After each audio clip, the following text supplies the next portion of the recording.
ask Mr. Hooks about a couple of documents that I saw in the board packet that I don't believe he addressed. One of them was a letter from Antoinette Norfleet of the Department of Natural Resources, to Antoinette from Edwin and Dooley Higgins of the National Park Service, and another letter from Antoinette Norfleet to Mr. Hooks concerning the Aquarama pool that was removed in 1992. And I didn't hear anything about that in your report. If you would be so kind as to comment on that, I've got some comments and a question I'd like to ask about it. Sure. As a matter of fact, thank you for bringing that to my attention. I honestly thought I had referenced that. It was in all the materials up here.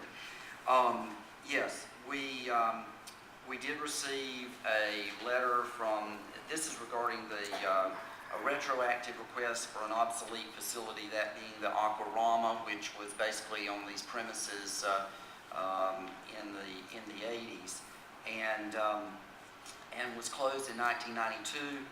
And we've been working with the Department of Natural Resources in looking back at the records to make sure that it was retroactively changed to a passive park area, and so we had to submit a request for that, which the Department of Natural Resources then submitted to the U.S. Department of Interior, and the reason for that was because LWC funds were used in the original construction of the pool facility.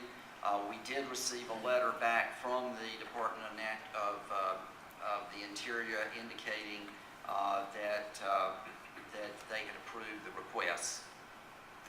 Okay, thanks, Mr. Hooks. I appreciate that. It concerns me as a citizen that the Jekyll Island Authority neither sought nor received the required permission to remove a federally funded swimming pool in advance of its demolition back in the 90s. It was not an oversight. I have a copy of a letter from the Department of Natural Resources that was sent to George Chambliss, Executive Director of the JIA, in July 1992, advising him that coordination with the NPS and the DNR was necessary for the conversion that he was planning. I also have a copy of another letter that was sent to him 2 years earlier advising him, accompanying a manual from the Land and Water Conservation Fund, advising him of his responsibilities as a steward, which means that you don't let something become run down. Everybody knew about this, and the DNR and the JIA knew about this, so clearly a decision was made to consciously remove a federally funded pool without permission and replace it with an empty lot. If the proper procedures had been followed, it's hard for me to understand how such permission could have been granted and justified, either in 1992, 95 when it was demolished, or today, given the following provisions of the Code of Federal Regulations. I'm just reading little excerpts. Under conversion requirements, which an obsolescence is. 1, when a facility is declared obsolete, the site must nonetheless be maintained for public outdoor recreation. 2, NPS, that's the National Park Service, will consider conversion requests if the fair market value of the property to be converted has been established and the property proposed for substitution is of at least equal fair market value. That means if you want to put that pool someplace else, you've got to put it on property of equal market value, at least. 3, property to be converted must be evaluated in order to determine what recreation needs are being fulfilled by the facilities which exist and the types of outdoor recreation resources and opportunities available. And it specifically says a change from a swimming pool with substantial recreational development to a less intense area of limited development, such as a passive park or vice versa, would require NPS review and approval. A primary NPS consideration in the review of requests for changes in use will be the consistency of the proposal with the statewide comprehensive outdoor recreation plan and or equivalent recreation plans. So according to the SCORP that was in force in 1992, when the pool was closed, swimming in pools, and I have charts that show this, was the second most popular outdoor recreational activity out of 22 activities.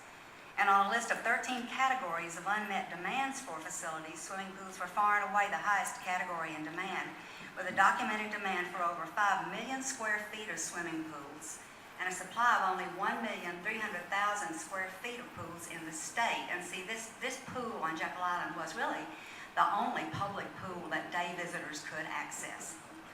But this is now. Because of the so now we're going to talk about today's score. Because of the obesity epidemic affecting 40% of Georgia's population, that is, Georgia has the 15th highest prevalence of obese adults in the United States, the current SCORP, which is in force, the 2008 to 2013 SCORP, recommends, among other things, outdoor recreation opportunities that promote fitness, active versus passive recreation, and high infrastructure versus low infrastructure sites such as green space. So my question is this. Knowing that federal land and water conservation fund dollars are tied to the implementation, not only the creation, but the implementation of this SCORP, what is the JIA going to provide in the planned beachfront passive park area that will compensate for the recreational values provided by the swimming pool that was demolished in 1995? Thank you for your question. We'll take that under advisement.